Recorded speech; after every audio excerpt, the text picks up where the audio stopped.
Isn't it ironic that an Indian and a Pakistani are discussing geopolitical conflict that isn't Kashmir? Hi, I'm Suveer Bajaj from Bombay, India. And I'm Umair Qazi from Karachi, Pakistan. We've been friends for over 15 years now, and often I dream of getting into my car and driving to go and see Umair over the weekend. Door to door, the journey is only 883 kilometers for me. Yet, it's impossible to get there. And in this podcast, Suveer and I are going to try to take that journey digitally as we explore the similarities that Pakistanis and Indians have through the lens of content, community, and culture. We will chat with respected filmmakers, chefs, musicians, even stand up comics who may have performed across the border and even have fans here and there. Our aim is to try and bridge the gap between our two countries through transformational dialogue with the youth of our nations. I'm sure that together we will identify several similarities. After all, we are all cut from the same cloth. And indeed, we might find a few differences, but we will celebrate them. Good evening. You're listening to 883 to Infinity. Today's episode is around the Israel-Palestine issue. It's a tricky topic for Suvi and I to approach, but we'll try to be objective. Forgive us if we make some factual errors in the process, and we hope the next hour can be insightful for you on this very convoluted yet very critical global issue. On today's episode of 883 to Infinity with Umair Qazi and Suveer Bajaj, we're going to be discussing geopolitical conflict. When we think of geopolitical conflict in the world today, there are a few very obvious examples that come to mind. In the more recent present, some of the conflicts that come to mind include the Ethiopian and Sudanese clashes from 2020 to 2021. Of course, there's been the ongoing and protracted conflict between Russia and Ukraine that began in February of 2014, but has persisted for a while. That war has been centered around the status of the Ukrainian regions of Crimea and Donbass. Recently, India faced a massive challenge over the course of the last 12 months on its northern eastern borders, where we've been having skirmishes with China along the Pangong Tso Lake over the course of the last 1 year. And while, of course, there's a ceasefire that has been called, the skirmishes continue. Of course, the longest standing conflict that you can think of when it comes to geopolitical conflicts in the world today is Kashmir, that India and Pakistan have been battling over since 1947. If I take a sidestep from geopolitical conflict in the world and I talk about religious conflict, which are the largest conflicts that come to mind? Number one, of course, comes in at India and Pakistan because the conflict started with the United Kingdom and England's policy of divide and conquer and therefore divide and rule. And we were divided by religion, which was the biggest point of division and therefore has become the biggest point of conflict since the last 75 years. Of course, there's been the Nigerian conflict as late as 2010 between the Christians and Muslim groups of the region. And the third and the most prominent has been the Israel-Palestine conflict that we're here to discuss today. Yeah, and when it comes to this particular this very complex issue, which is, I mean, it's not something new. It has been there off and on for a while now, but it's only recent events, and this happens every couple of years or every couple of decades, as a matter of fact, when this sort of issue flares up and it becomes international news and everybody looks into it. But we thought it would be interesting for the purposes of this podcast to actually dive into what the underlying cause is, where the spark actually originated. There's, go into the history of the problem a little bit. And, like I said, the area that this conflict stems from is it's a very hotly contested territory as far as pieces of land go. Throughout history, it's been, I mean, it's not just something that you can put in terms of Israel or Palestine. It's this area has, if you go back in time, you will find that, perhaps it has been conquered by someone as old as the ancient Egyptians. And then came the Canaanites, then the kingdom of Israel, then it was taken out by the Assyrians, the Babylonians, the Achaemenids, the ancient Greeks, the Romans, the Persians, the Parsids, all the Islamic caliphates, eventually ending up with the Ottoman, which was the caliphate at the time, at which point it changed power into the hands of the British. Conveniently, this part was, so it was it was either going to the French forces after the World War, or to the British. So the British took up this entire territory, and finally it comes up to the current state of affairs, where the conflict now is, well, now it's centered around the people that live in the area now, which is the Israelis and the Palestinians. And in order to understand further about that concept, we actually need to go back in time to understand, which is an often thrown about word, by the way, the concept of Zionism, right? Because the modern Israeli state is based upon certain principles of Zionism. And just if I'd like to go a little back further, because I'm a bit of a history nerd when it comes to this. So this is the there was the ancient story is that even before Christ, some 1,000 years before what is known to be the changeover, there was a kingdom of Israel, and this was at the time the province was called Judea, and this kingdom of Israel was in power for well the dates vary, for around about 1,000 years, right? So this is something that started in, historians argue, something around 1047 BC, and it's up to 6 after Common Era, that it was under the ancient Israeli control, and at that point, then came a long line of kingdoms and powers and world powers and invading armies that took over control, then handed it to someone else, took over control, then handed it to someone else. The first of which were, the first prominent of which were actually the Romans, who came over in around 6 CE and made. They're the ones that actually renamed the area into Syria Palestina. Palestina, they named it. Their intent was they wanted to wipe the memory of the people that used to live there at the time, and they gave it a new name. Palestina. The etymology is that they wanted to name it after the Philistines, who were part of the Canaan race, right? And from that point onward, so think before Christ, think 1,000 years before Christ, that they had this glorious kingdom, these people that lived there. After that, as invading armies and invading cultures started coming into this land, the people that lived there in the area started to spread out, and move in adjoining areas. They did worldwide migration, slowly. So from that point onwards, there's, within the Jewish community, there is this yearning to go back home. As a matter of fact, it seems that this is also this concept of going back home is it's so prevalent that it's even in the daily prayers, and it's not something new. It's been there for now thousands of years. The idea that we were displaced from where we were, and now we have to go back home. So for the longest time, it was just a concept, and it existed in the community's subconscious. But it's only in 1897 when this gentleman called Theodor Herzl actually contextualized the problem as a political problem. He put out a 60-page paper where he said, if we all yearn to go back home, now what is the most obvious home we can think of? Now at this time, the Jewish community is spread across Europe. So what's home for us? So the obvious candidate was, okay, let's go back to the kingdom of Jerusalem. Let's go back to the kingdom of Israel, where our ancestors used to be. And that is when slowly there was this worldwide, let's say, campaign whereby the Jewish community that had been displaced over hundreds and thousands of years, hundreds, if not thousands of years, had slowly started trickling back into that particular region. And as a matter of fact, since we're admin, so the campaign, the one very interesting soundbite from that campaign back in the day were that it's a land without people for people without a land.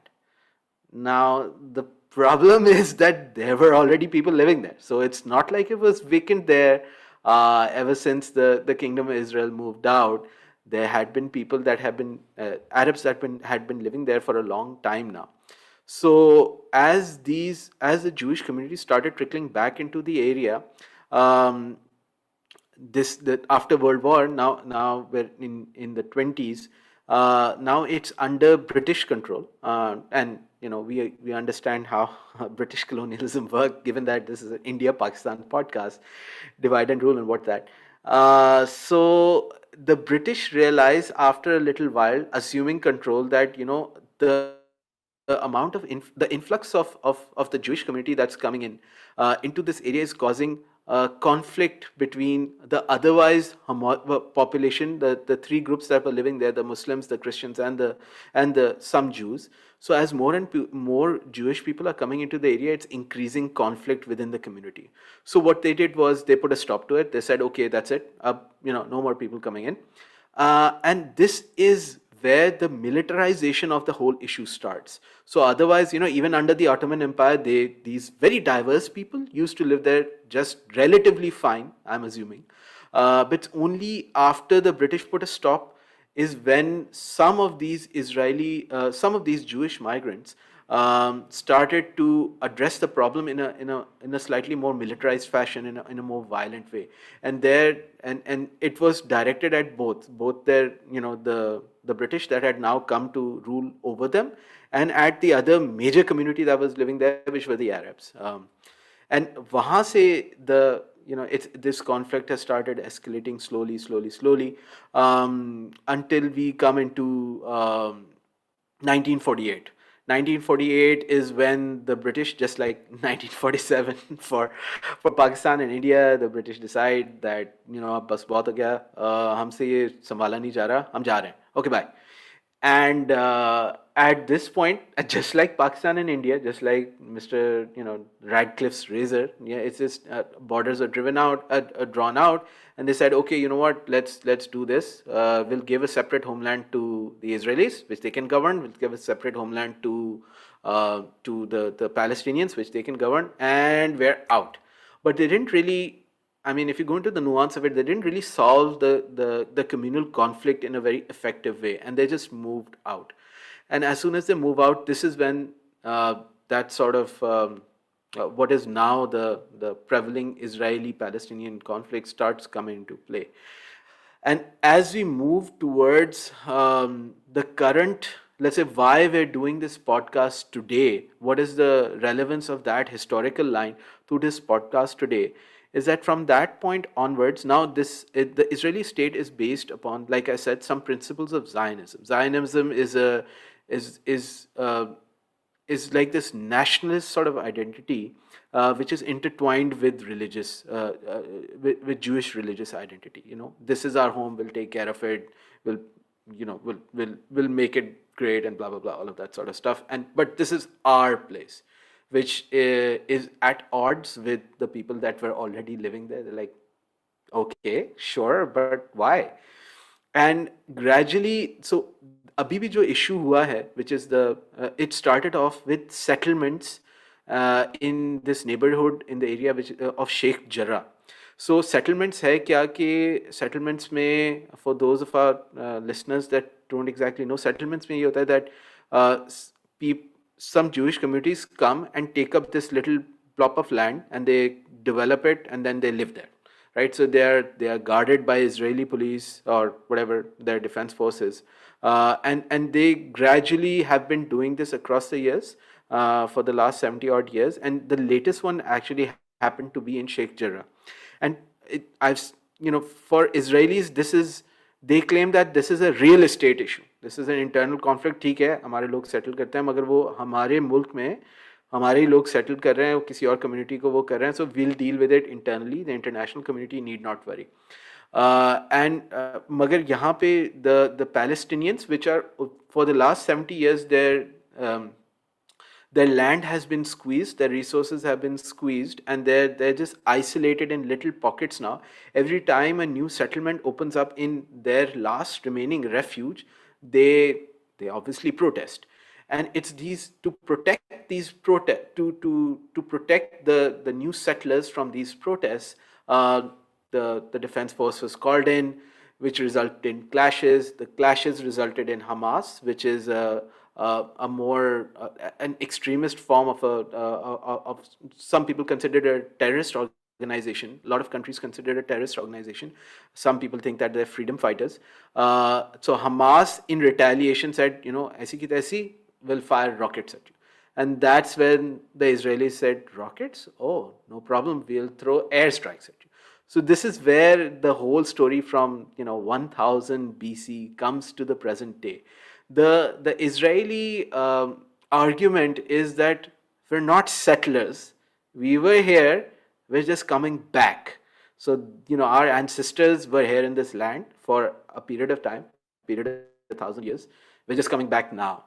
And the Palestinians, or the Arabs rather, is like, okay, but what about us? We've been here for a while too. And that is, in essence, why this underlying issue, and of course, when violence is involved, when weapons are involved, when rockets are involved, when the Iron Dome is involved, where air invasions are involved, it just becomes, the scale becomes deadly in terms of human loss of life. So in this, in just this, and as we record right now, just a day ago, there's a talks of a ceasefire being announced. But just in these 11 days, there are more than 250 people dead, most of which are Palestinians. I think 6, 7 are Israelis. To be honest, I'm not exactly sure about the number right now, but most of them have been Palestinians, because obviously Israel is right now perhaps one of the world's most advanced militaries, and they can really give a disproportionate response to whatever the Palestinians throw at them. And so despite the fact that Hamas has fired some 4,000 rockets at Israeli cities, Israel has gone a step further and said, what? Here are some airstrikes, hundreds of airstrikes that have happened on many of which are now residential targets. We've all seen the footages of residential buildings falling down, and Israeli officials have said that they've actually targeted 1,600 military targets. Now, the humanitarian crisis that comes into play is that because these, what they consider to be military targets, seem to have civilian casualties, disproportionate civilian casualties there as well. And that is where all the uproar is coming from. That is why the world is sitting up and taking notice. That is why some people, people are debating about what's the right course of action. And this entire issue, as it is as tragic as it is interesting, because it's even I, before I actually studied this, didn't realize how far back in time this actually goes. But why it's relevant to 883 to Infinity, to Suveer and I, because it has strong parallels with a lot of the things that we notice as Indians and Pakistanis, right?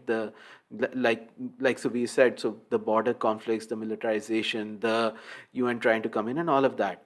So that's why we feel like this is something worth probing, worth asking questions about, at least worth informing our audiences about. Thanks, Umair, for that lovely summary. You summed up 1,000 years in 4 minutes, I think, very aptly, and brought us to today. And I think that was a nice, concise summary for our listeners. So thanks for that. But I think, Umair, at this juncture, it's prudent that we kind of take stock of where India and Pakistan stand on this matter. Since we are an India-Pakistan friendship podcast, it's important to understand where our nations stand on this. So let me start by updating our listeners around the world as to what India's stance is as far as the Israel and Palestine conflict. So the Indian stance as far as our government is concerned is not very definitive. So if I have to go back as early as 1948, when the separation of the states started, historically speaking, India did not even recognize Israel as an independent state. India was not pro-partition, and in fact, India voted in the favor of no separation of state. Mahatma Gandhi and Pandit Jawaharlal Nehru, who were leaders of India, leaders of the free India, and were responsible for the independence and the independence movement from the British, didn't recognize Israel and weren't pro-partition of state right from 1938 to when it eventually happened in 48. It was only in 51 where there was some loose acceptance or acknowledgement of the fact that Israel stands as an independent state. But it wasn't till 1992 under the Congress's regime where India finally set up its first consular office in Israel. So from 51 to 92, for a 41-year period, India said, "Look, we don't necessarily recognize the independence of state of this nation," and there were very, very cold relations with Israel. Now, it's very interesting to note that all of this proceeded in a very cold fashion leading up to 2014, because in 2014 we had a landmark landslide election in India for the first time, in which the Bharatiya Janata Party, or commonly known as the BJP, came into power after several years of Congress rule, other than the short intermittent span in 1996 when the BJP had come into power. But after several years of Congress rule, the BJP won the elections with a landslide victory. So, for our listeners around the world who are not familiar with Indian politics, in 2014, Prime Minister Narendra Modi came to power representing the Bharatiya Janata Party, or the People's Party as it translates into India. The Bharatiya Janata Party practices a religious philosophy of Hindutva and is conservative and right leaning in terms of its political affiliation. Post 2014, relations with Israel have been very comfortable. Nevertheless, the official stance that the Indian government takes through its foreign policy represented in India and around the world is that they are continuously sitting on the fence as far as this matter is concerned. Nonetheless, the people's opinion is torn down the middle yet again. Indian people inherently, the liberals are pro peace. The Indian people realize that they do not necessarily have to pick sides. And as a result, even if they pick a side, they could be pro peace. Indian people have seen enough conflict in their own country with our neighbors, with Pakistan, in context to the largest geopolitical issue in the region for the last 75 years being Kashmir. And we've seen enough strife and we've seen enough conflict that's been driven by religion and by the state's politics in order to really empathize and sympathize with the people of Israel and Palestine for what they're going through.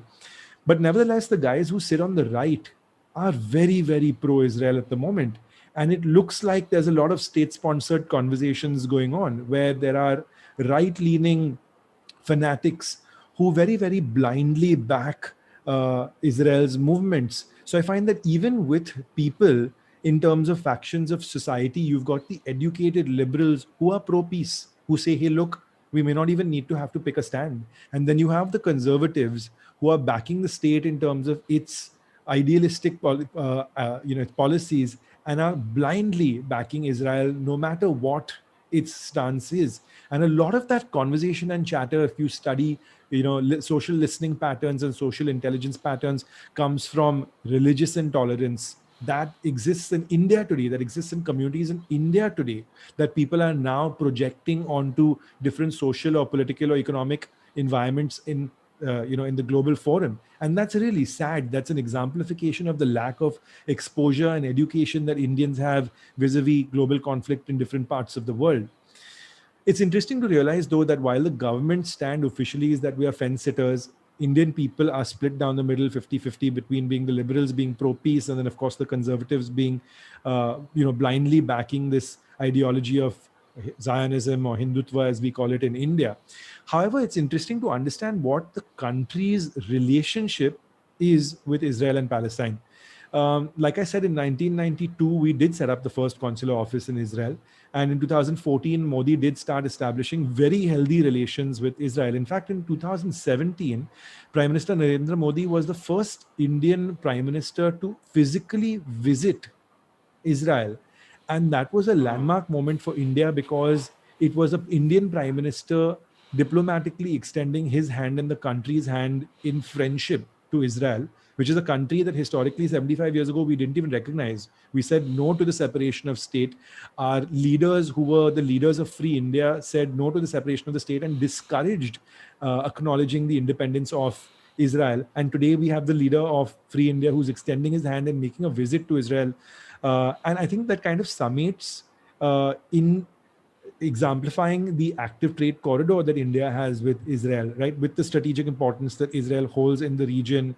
And of course, the fact that we've got a very, very strong active arms corridor amounting to the tune of $4.8 billion US dollars annually between India and Israel.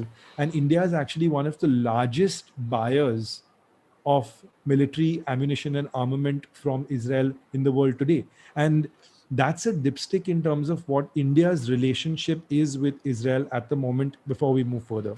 How is it like for Pakistan? Uh, so in stark contrast, we are not fence sitters. So no, there's no 50-50% split. It's a very decisive stance that uh, society in Pakistan, the government of Pakistan, the leadership, everybody has a pro-Palestine stance, because you rightly pointed out. So when um, in back in the day in 48 when we also did not recognize Israel, and that is something that comes to this day as well. As a matter of fact, like I was telling you earlier, and I propped this up for this particular thing. Our passport to this day, this is my passport. Let's see if it, not a very good idea to do this live, but yeah. So it specifically said, if you can't read, it says that this passport is valid for all countries of the world except Israel. So literally, our diplomatic document that's going to represent us wherever we go. It does not. It explicitly states for just one country that ye to mulk hai nahi. So we haven't recognized it since 1948. Since we came into existence, to this day we don't recognize it. So the government stance also till this day has been against Israel, and there were some talks of back channeling in General Pervez Musharraf's era, but once again that was something that was unsubstantiated. Nothing really came out of it. So, as a matter of fact, if you look at international forums, you'll see that Pakistan is one of the government and the state of Pakistan is one of the most vocal proponents of condemning the Israeli side, especially in context of these recent attacks that stemmed from Sheikh Jarrah, Pakistan and Turkey, right? So they've been trying to rally support, internationally condemn this thing, over and above, surprisingly, even Arab states, because Arab states still have that some sort of a connection, the US connection, and then US is a Israel ally. But this Pakistan has always, the state stance has been that this is where, A, we don't recognize you, who are you, and B, if you do really exist, then we hate you, and everything else, right? So as so much so that if you come into the public's level, uh, and this is once again I'm speaking of from personal example. There's this phrase in a colloquial phrase in common Pakistani expressions and language, which is the Yahudi Sazish. Yahudi Sazish in Urdu means Jewish conspiracy. It has become so embedded into our brains and our society and our conversations that's almost become a joke. So when you want to exaggerate something and say it's no big deal, you say like, "Yeah, ye to Yahudi sazish hai," as if this is something unbelievable. And this has been part of our, like, let's say, a pop culture nomenclature, to the extent that now, right now, as we stand today, the sentiment is so sensitive and so delicate that we actually had some campaigns planned जिसमें ये phrases थी, just to make some jokes as punchlines, just to exaggerate the effect of something. We said, oh, ये तो यहूदी साजिश, and we actually, those creators and those brands reached out to us and said, you know what, you could joke about this earlier, but no longer can we do that. So there's this very fever pitch of public sentiment that sides very, very decisively on one side of this conflict. As a matter of fact, we've been having sit-ins, we've been having protests across the country in major cities. Today only, my mother actually asked me to take her to one of these protests, but I had a prior commitment with a client, so I couldn't. But I promised her to. I'll take her in the next one. So there is this sentiment that's bubbling in the general Pakistani community that whatever happening is not fair, and that the world community should step in. And once again, so left or right leaning, the first course of action is stop the bloodshed, because we see, we sympathize with Palestine. So the first line of action that every Pakistani proposes, whether on state level or on the public's level, is stop bloodshed, stop the conflict, and then figure out who's right, who's wrong, all of that sort of stuff.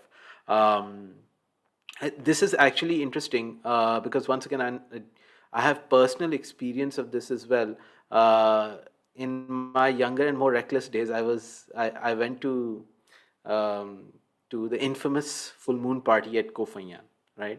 And it's just like this very a different kind of mood. It's not a very confrontational environment. It's sleazy, it's sucky, it's I wouldn't recommend it. But so I bump into this guy. Everybody's like, whenever you bump into someone, you go like, hey, what's up? Where you from? Whatever, all of that sort of stuff. So I bump into this guy. The guy's an Israeli, so he's like, so hey, where are you from? "Oh, I'm from Israel. Where are you from? You're from Pakistan. Oh, I'm gonna fuck you up.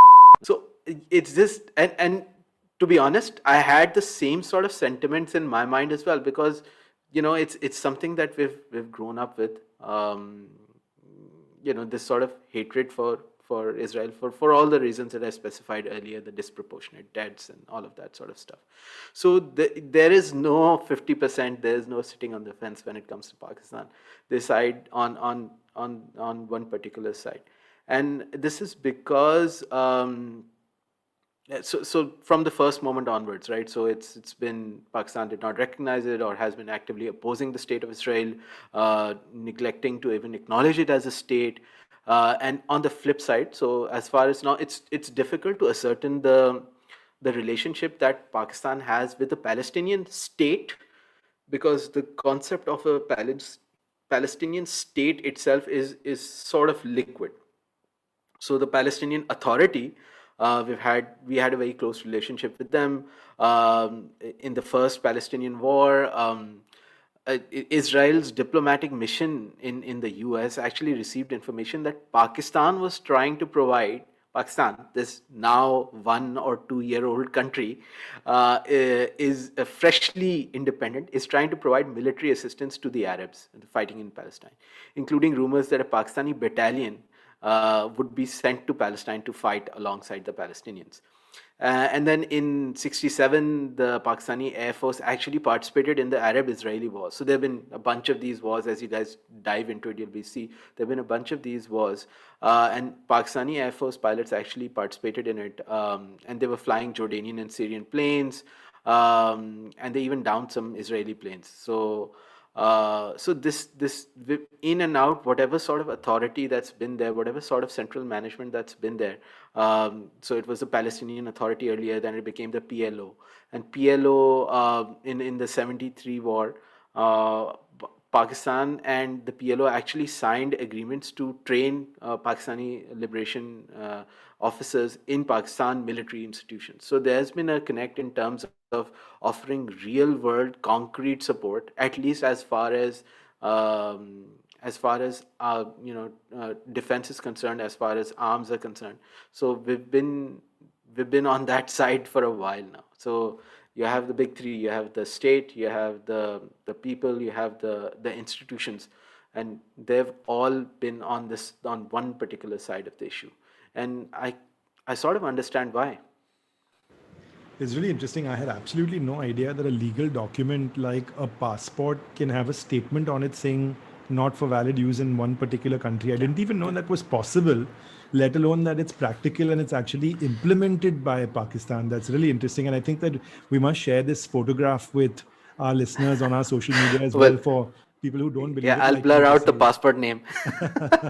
Don't take out my identity. Of But course. yeah, so we're not the only country actually. There are hordes of Muslim nations that actually, people and not just Arabs. Pakistani and Arabs go hand in hand often in places, but even places like countries like Malaysia actually have that little page that says, valid for all countries except Israel, because F you, Israel, we don't recognize you. No, I think it's very clear where Pakistan stands on this issue, and historically where it's been. And you also cited out that from '67 onwards, also participated in a little bit of strife as well, with the participation of the pilots in the '67 war, etc. It's interesting to Hmm, also take 10,000 feet back and look at the problem from a slightly larger picture, because of course we've got India and Pakistan, and we are speaking on behalf of our countries to understand what the sentiment in our countries is. But there's a whole different world of 193 countries that are not involved in either of these two political conflicts. And let's take a minute true. to understand, where these countries from this global diaspora stand. To start off with, of course, there's the big daddy, the big brother of the world, which is the United States of America, which always manages to find itself at the center of every single conflict, no matter which corner of the world it is in. And it's no secret to our listeners to know that the US, of course, is best friends with Israel. In fact, the US backs Israel with about $4 billion of military aid annually. And as recently as 2 weeks ago, in fact, there was a $735 million military aid stimulus package that was granted to Israel. And what's interesting, though, is that while the country's political stance aids Israel continuously, in light of the strife the light of the strife that's happening right now, there are several factions of the country that do not believe they should continue supporting this, because they believe that they are funding war. For instance, a lot of congressmen are trying to prohibit this $735 million aid package that was signed off just 2 weeks ago from actually being implemented. Bernie Sanders, in fact, tweeted no later than 3 or 4 days ago saying that the USA should put an end to its support of this war through its funding of Israel and put a full stop to this permanently. Having said that, Umair, I think you very, very clearly elucidated and spoke on behalf of not only Pakistan, but most Islamic and Arab states, that the entire Arab and Muslim community of all countries around the world side with Palestine. I think that's very, very clear. And in addition to your previous point about the passport, my little bit of reading tells me that there are 36 nations around the world, including Pakistan, that do not recognize Israel as an independent nation state. And that's really interesting. I had absolutely no idea that we have 1/6 of the world that actually does not recognize Yeah. a country's sovereignty. And that blew my mind when I read that statistic. Yeah, that is it, it is a fact of the world, man. I mean, well, you're right. So, but Israel ka, if you look at it in the context of the Israel-Palestine equation, in the context of the global community. So obviously, like you said, so the big 800-pound gorilla, the US, right? So US has been once again, if you dive deeper into the transformation of Israel, this of the Israeli nation, this sort of very disadvantaged country that's surrounded on all sides by hostile Arab nations, and you see them today, whereby they have, they've made considerable progress. Um, that has been because the US had been looking for a stable ally in the region, and while they've been in bed with the Saudis for a while now. It's one of the U.S. nexus's most reliable, let's say, diplomatic connections, and they've been pumping millions and billions of dollars into that for a while now. And same is the case for if you come into the same nexus. If you look at the UK, so UK once and a lot of geopolitical let's say plays are in this equation. So the UK is enemies with Iran, with Syria, so supposedly. So that's why they use this as a counterbalance. They use Israel, and a lot of nations use this as a counterbalance in the region, and are backing Israel on that stance. France, as a matter of fact, once again, so like I said, remember our history lesson. So UK and France arbitrarily distributed the area amongst them when after the World War. So France actually used to supply weapons to Israel. And even if you look at the other big behemoth in the region, which is China, so China has billions in trade with Israel, some 11 billion, and and because China is an economic superpower, so they don't judge on that front. But as far as this particular conflict is concerned, at least the diplomatic stance has been, as is for a lot of countries around the world, is to hold back. And historically, uh, they've played a very diplomatic role in this. So they haven't been full-on Israel supporters, even though they have strong economic ties with them. And supports the country has supported the Palestinian cause at a number of occasions as well. But once again, it's never as full on or as frontal as someone like Pakistan or Turkey have been at world forums. They've been playing their cards closer to the chest. And this brings us to us, the Pakistanis and the Indians, and why this situation is actually very, it's something that's very close to our hearts, not just because we share a, like for example, if someone is listening to it objectively, is listening to this podcast, they'll be like, this person Umair, he's so riled up because he has, let's say, a religious affinity to the Palestinians and not to the Israelis. But the reason why we're addressing this issue in this podcast is because of this very similar things that are there, these parallels that can be drawn between the Israel-Palestine conflict and the India-Pakistan conflict, which is the overarching theme of 883 to Infinity.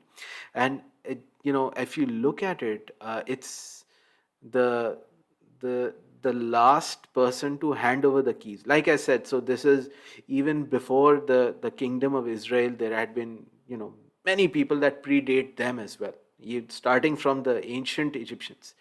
But the last person to hand over the keys to the current, let's say, current two parties, the Israelis and the Palestinians, have been dun dun dun dun dun dun dun, Great Britain, right? So the Great British Empire, and since Pakistan and India have gone through that very painful and very violent process of the partition, they see that parallel, and we see that parallel with Israel and Palestine today. That the conflict could have been resolved better, but perhaps it was done too hastily, perhaps it was done too arbitrarily, and this is why when when there was voting going on Palestine, on the partition of Palestine and Israel, Pakistan and India both, apart from the Arab nations, we were the only two non-Arab nations that actually said, you know what, we don't agree with this either. We voted against it. It's Pakistan का तो समझ में आता है, and it's because that we had that religious affinity with them. But Subi, why do you think that India actually voted against, voted like that back in the day? I think, like we said earlier, is our leaders, right, as early as 1938, when Mahatma Gandhi said that he was anti-separation of state, supported that decision going into 1948, when the state was eventually separated.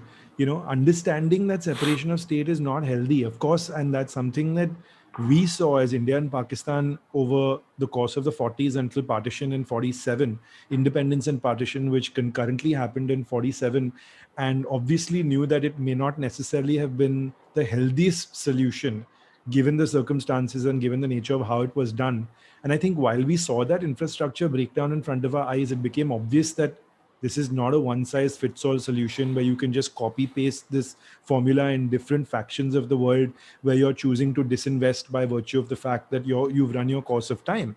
You, of course, being the monarch, and and there is a certain amount of posterity as far as your homeland is concerned, your residency is concerned, and politics cannot necessarily fix that in an arbitrary fashion.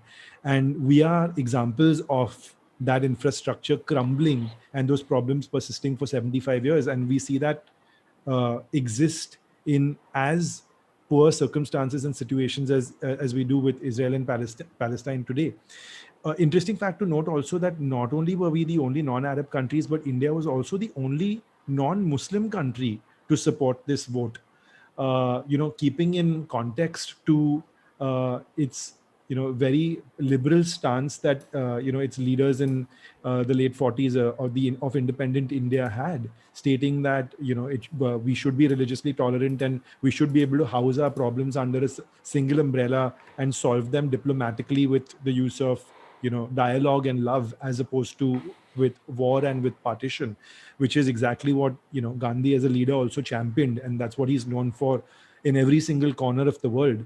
And I think it puts us in a position today as Indians and Pakistanis, even though we are third generation from the free country, it puts us in a position today where we're able to sympathize, and we're able to sympathize with Palestine due to similar situations, because we gained independence around the same time in the late 40s. We gained independence around similar circumstances as well. And we had the exact same religious and geopolitical conflicts. And that's really the irony of the situation, Umair.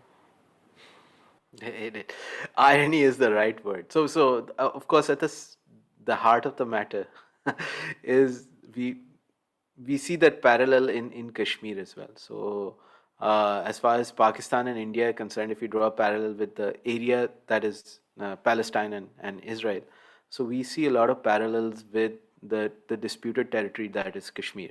So just like Kashmir, there are several disputed areas. There are several skirmishes that happen in the armed conflict that actually happen in this disputed area.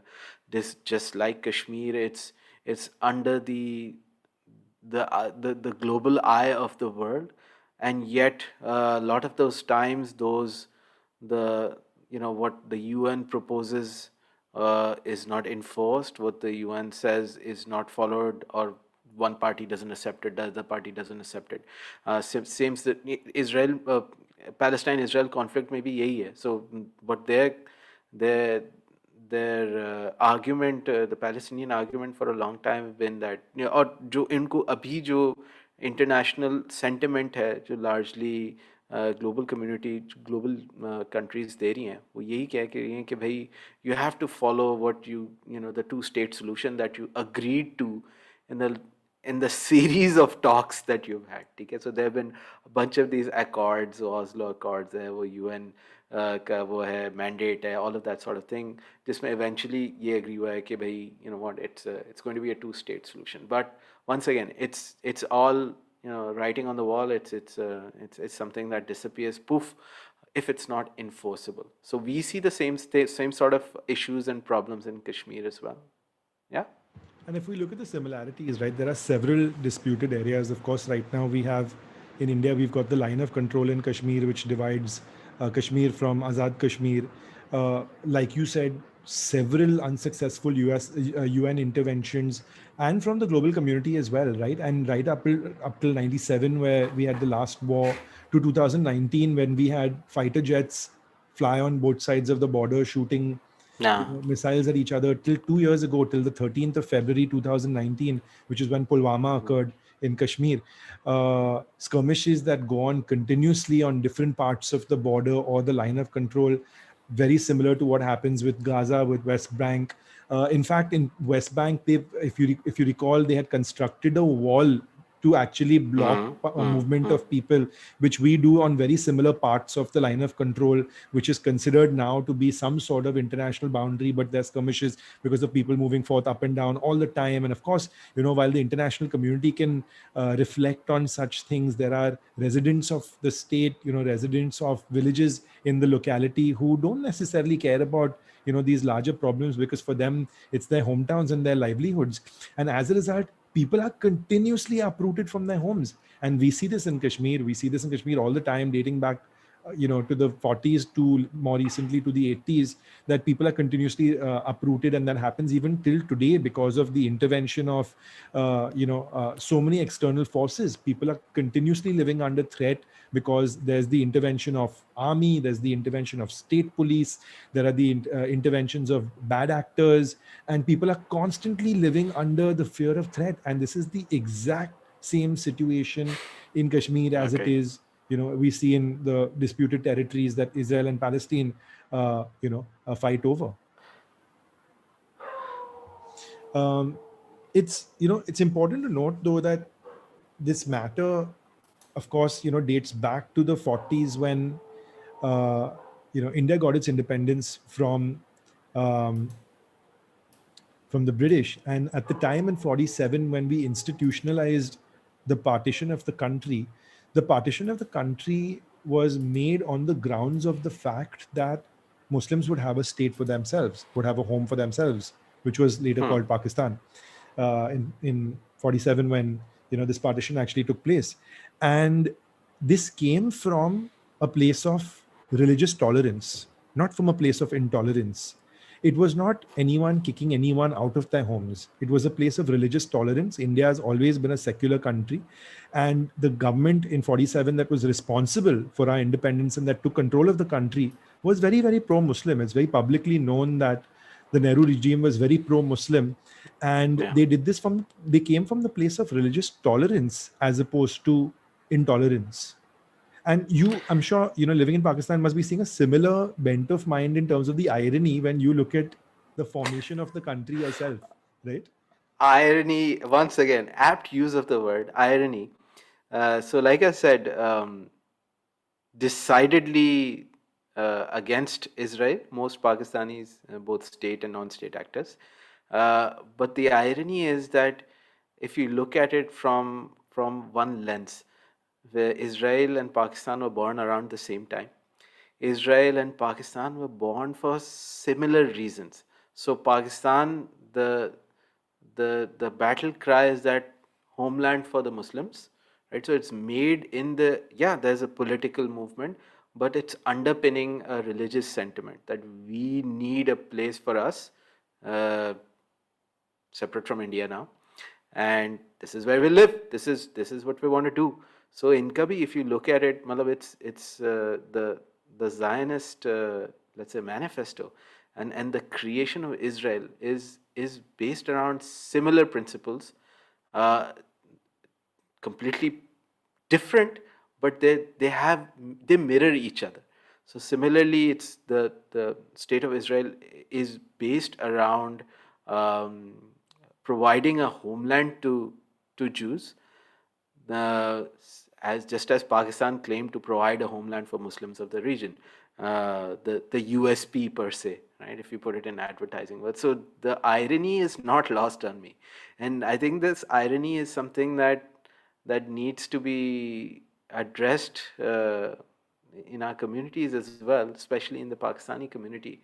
That how do we reconcile the two?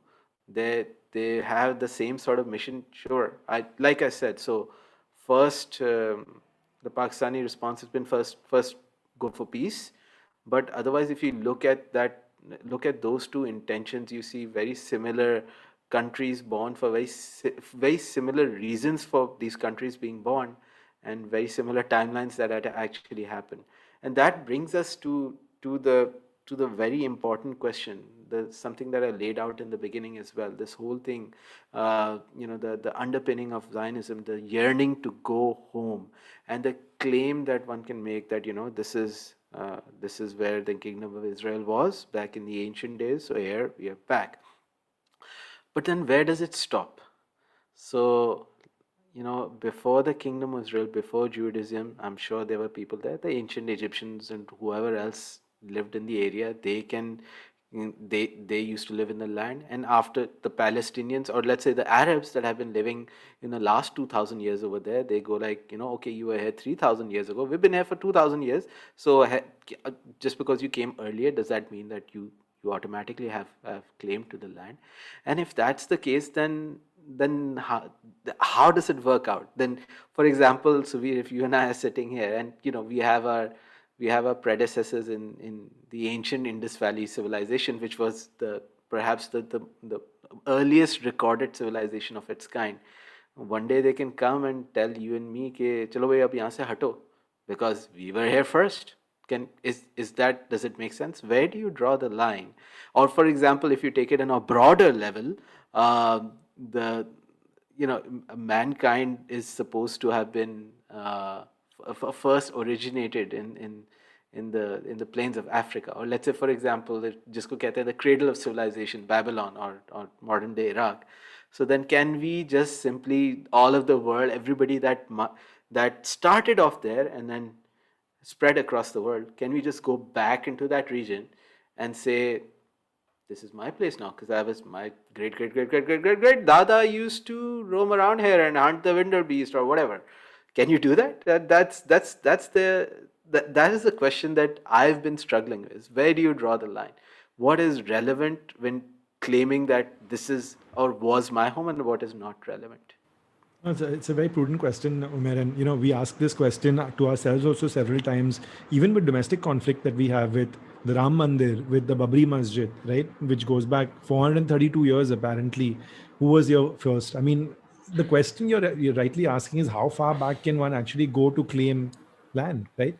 Very prudent question. I think the question that's been keeping me awake recently, the couple of questions actually that have been keeping me awake is there's over the last couple of weeks you spoke about a lot of the a lot of the armed conflict leading to a lot of death, and obviously that's led to a little bit of a rise of an anti-Semitic sentiment around the world, right? You've been seeing these protests, you've been seeing a lot of hate speech, a lot of it online, social media Ha. blowing up with this intolerance.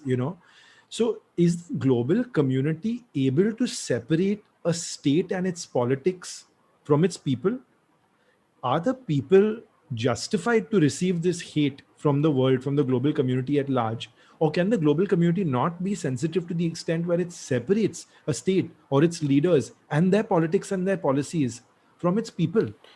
And this has really been keeping me up all night because we're supposed to be living in 2021 with a very open-minded society that understands the difference between individual actions, intentions, sentiments, words from what the state does.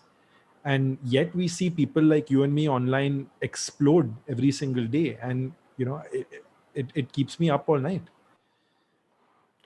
And यार ये हाँ go ahead. It's once again इसमें if you look at it as well, it's not just I'm going to butt in and slightly sidetrack you. It's not just a state. So, for example, if you look at some of the interviews that global reporters have been doing of Israeli defense soldiers and whatnot, so एक particular interesting one था उसमें the अभी जो response हो रहा है वो in Israeli state is saying that this is in response to what Hamas is doing, and the people of Palestine are saying, but you're blowing up buildings that are not Hamas buildings. There are offices, there are residences. there are So they're like, no, hospitals, but yeah. they're hospitals. But the Israeli stance has been that there might be. That's why we called you an hour early and said, वो कटो यहाँ पे हम इसको तबाह कर रहे हैं.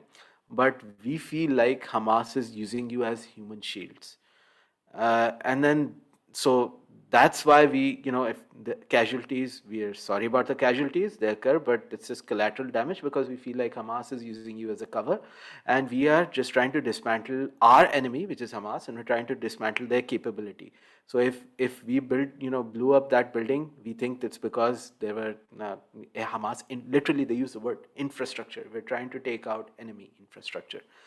जिसपे बड़ा इंटरेस्टिंग एक उसका था पैलेस्टीनियन का sound bite. They're like, what do you expect us to do? Like we are caved in. We don't have, we're unemployed, 40% unemployment. We're it's a tough life out here. What should we do? They are sure they're militants, fine. They're not even, so Hamas is not even the state. Hamas is an organization. It's not the state. It's not the authority. But even in that case, because of the transfer of the change in power level, so Hamas is still, they have weapons, they have work in an organized way. लोगों का sentiment और उनका sentiment, they're like, भाई हम क्या करें, वो Hamas वाले करें, हमें क्यों मार रहे? So ये बड़ा मुश्किल टॉपिक है. As a matter of fact, so simply from this lens as well, this anti-Semitism and this it's very important for us to distinguish, just like we do for people of India and Pakistan के यार state level actions different है. हम इंसान तो इंसान है ना, regardless of caste, creed, religion, race, whatever, इंसानियत पे बात करो. So इसमें भी मुझे भी ये नज़र आता है कि the slippery slope is that while I can sit here and condemn Israel's disproportionate violence against Palestine, it's a very thin line whether and especially जिस किस्म की movement हो रही है, the protests and the naras and everything, very easily that can go into Israel is equals to Zionist, is equal to Jews, therefore Jews are our enemy. It becomes a religious conflict. ऐसे नहीं है. At least according to Islamic, even in Islamic religion, Jews are they're people. They're considered people of the book. The Christians and Jews are considered people of the book. So it's, you have to poke the stick at the right place and we have to be a little more careful कि वो जैसे मैंने बोला कि joke बन गया है यहूदी साजिश, Jewish conspiracy. Let's the actions of the state need to be condemned, okay, sure, or you can have an opinion on it, but we need to overall, just like we do for Pakistan and India, we can we need to look at it from perhaps a more secular lens, if I'm using the right word. But once again यही है कि जहाँ Zionism है कि anti-Semitism है, वहाँ पे Islamophobia भी है. But then we have to look at it from a human lens, and we have to understand that this is an issue that has been there since literally time immemorial, right? So at least we can track it back to 3,000 years. And there have been countless attempts to resolve this, especially in the modern past. And some 70 odd years that we've been trying to resolve it, and all sort of actors have tried, international intermediaries, the UN, उससे पहले League of Nations ने ये issue को solve करने की कोशिश की, the world superpowers, old, new, Cold War, the US, China, India, everybody has tried to actually create a sustainable solution for the Israel-Palestine problem. But so far they have not succeeded. But therein comes the ray of hope, of positivity, that yes, as long as you toe the line for peace. So our podcast and our stance for everything has been that first give peace a chance, then you go back to seeing who's right and who's wrong. So we're confident that even though an enforceable win-win solution has not yet been cracked by any of these global superpowers and these diplomatic geniuses, perhaps that answer exists somewhere else. Perhaps there is a novel solution that we can get from somewhere else. Perhaps it's something that we can get from our communities, from your community, from my community, from the people that listen in. I guess the next question that's going to keep our listeners awake up all night after listening to that, Umair, was that it's no joke that, of course, the world is, it's no secret that the world is divided, between pro-Israel and pro-Palestine. But how can we be pro-peace despite being pro-Israel or being pro-Palestine? Pro-Israel. And that's a question that's definitely going to keep me awake tonight. And I hope that, it tickles some of your fantasies, dear listeners. And we hope that, you have some ideas to this. And Umair, actually, it brings me to the last question that I've been thinking about as we build up to this episode, because we've been trying to contextualize all these problems that are happening on this global diaspora back to what is close to home between India and Pakistan, because the problems are very similar in their nature, right? So when we talk about, religious tolerance, and we talk about pro-peace, and we talk about how far back we should go to claim our land, and unfortunately, because the geopolitical center of our problem is Kashmir, and the fundamental problem of our nations is the division in terms of its religious beliefs, and therefore the conflicts that arise out of that. India was built on the fact that the constitution of our country says that we are a secular country, right? On paper, Israel is also a secular country. A secular country, yeah. So in today's modern world, when our views are so polarizing, is it practically possible for a nation to be truly secular? I don't have the answer to that. It's a tough question. I think we'll have to throw it out to someone who can actually shed this light on it. It's a tough question to answer. Can we truly be secular in this day and age?